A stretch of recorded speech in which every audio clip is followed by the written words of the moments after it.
Shalom saudaraku, saya rindu untuk menyampaikan kebenaran firman Tuhan bagi setiap kita yang mendengar dan menonton video ini. Namun sebelumnya saya mengajak kita untuk sama-sama berdoa. Bapa yang baik, siang hari ini kami akan belajar firman-Mu. Karena itu Bapa, beri kami hikmat agar kami dapat memahami dan mengerti apa yang Tuhan mau lewat kebenaran firman Tuhan pada saat ini. Karena itu Bapa, mari berbicara dalam nama Yesus, kami sudah siap untuk mendengar. Haleluya. Amin. Saudara, satu ayat firman Tuhan yang saya ambil dari Injil Lukas pasal 5 ayat yang keempat, dengan perikop penjala ikan menjadi penjala manusia. Setelah selesai berbicara, ia berkata kepada Simon, "Bertolaklah ke tempat yang dalam dan tebarkanlah jalamu untuk menangkap ikan." Saudaraku yang kekasih dalam Tuhan Yesus, firman ini merupakan firman sebuah perintah Yesus kepada Simon Petrus dan teman-teman. Bahkan firman Tuhan juga ini merupakan sebuah utusan kepada para hamba-hamba Tuhan yang melayani pekerjaan Tuhan. Saudaraku yang terkasih dalam Tuhan Yesus Kristus, ada banyak jiwa yang ada di pedalaman, ya. Ada banyak jiwa yang ada di kampung-kampung yang sulit untuk dijangkau oleh para hamba-hamba Tuhan untuk menyampaikan firman Tuhan di sana. Tugas kita yang Tuhan pakai ini untuk kita pergi ke sana. Ketika kita sampai di sana, apa yang harus kita sampaikan?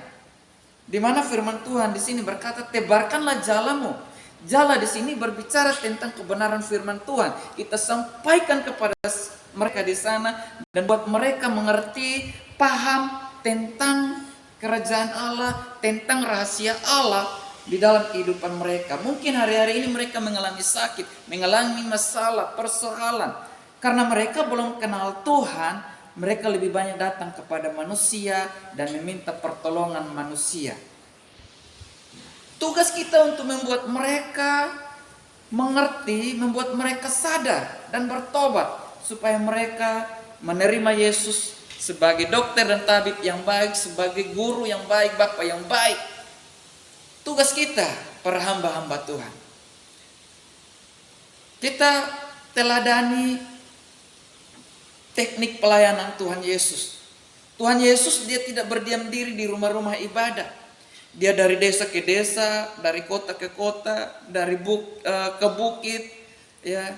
Dia melayani di laut. Kita juga harus melakukan seperti itu. Kita tidak tunggu di rumah gereja, jemaat mau datang atau tidak, itu terserah. Tuhan tidak pakai seperti itu. Saudaraku yang kekasih dalam Tuhan Yesus Kristus, kalau kita membaca secara keseluruhan firman Tuhan ini, kita akan pahami dengan baik bahwa di ayat tadi itu dia bilang begini, Simon Petrus bilang begini, "Guru, kami sudah bekerja dari tadi malam tapi tidak mendapat apa-apa." Mengapa? Kenapa mereka tidak dapat apa-apa? Mungkin saja waktu itu mereka tidak libatkan Tuhan dalam pekerjaan mereka. Mungkin saja waktu itu mereka tidak sertakan Tuhan. Mereka menganggap bahwa mereka mampu dan bisa. Karena mereka tidak andalkan Tuhan, maka mereka tidak mendapat apa-apa. Saudaraku, taat kepada perintah Tuhan, maka kita akan menuai hasil yang baik. Sehingga ketika mereka taat kepada Tuhan, apa yang terjadi? Perahu mereka hampir tenggelam oleh karena banyak ikan. Saudaraku, banyak hari-hari ini kita hamba-hamba Tuhan, anak-anak Tuhan yang dipakai Tuhan. Terkadang kita mengeluh ketika kita melayani, kenapa orang yang kita layani ini tidak bertobat, tidak berubah, ya.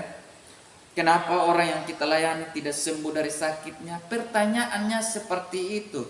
Maka saya mau bilang bahwa mungkin saat itu kita tidak andalkan Tuhan, ya. Tidak sertakan Tuhan di dalam pelayanan kita, sehingga pelayanan kita itu mengalami kekosongan. Saudaraku, ketika mujizat terjadi lewat Simon Petrus dan teman-temannya, Simon Petrus berkata, "Guru, pergilah dari hadapanku karena aku tidak layak." Di sini ada sebuah kerendahan hati. Dia merendahkan diri di hadapan Tuhan dan mengatakan bahwa dia bukan siapa-siapa di hadapan Tuhan. Kita juga seperti itu. Ketika kita melayani Tuhan dengan kerendahan hati, bukan dengan kesombongan, bukan dengan tinggi hati. Yang Tuhan butuh adalah hamba-hamba Tuhan yang melayani Tuhan dengan kerendahan hati. Saudaraku yang kekasih, kalau kita baca lagi ayat selanjutnya, di situ ketika mereka selesai membereskan perahu mereka dan lain-lain sebagainya, mereka mereka meninggalkan segala sesuatu dan ikuti Tuhan. Segala sesuatu di sini berbicara tentang kedagingan kita, berbicara tentang kefasikan kita, hidup lama kita tinggalkan. Mungkin dahulu kita suka maki orang, mungkin dahulu kita suka gosip orang, mungkin dahulu kita suka minum mabuk dan sebagainya. Kita tinggalkan semua itu dan ikuti Tuhan, karena Tuhan butuh orang-orang yang benar-benar bertobat. Tuhan Yesus memberkati saudara lewat kebenaran firman Tuhan siang hari ini. Saya mengajak kita untuk berdoa. Bapa yang baik, kami telah mendengar firman-Mu. Ajarlah kami untuk memahami, ajarlah kami untuk mengerti tentang kebenaran firman-Mu, supaya kami boleh melayani Tuhan dengan takut taat akan Tuhan, melayani Tuhan dengan kerendahan hati. Di dalam nama Tuhan Yesus, hamba berdoa kepada Bapa di surga. Amin. Jika saudara merasa diberkati, mari kita sama-sama mendoakan, sama-sama mendukung supaya firman Tuhan terus disebarluaskan di muka bumi ini. Tuhan Yesus memberkati kita semua. Haleluya.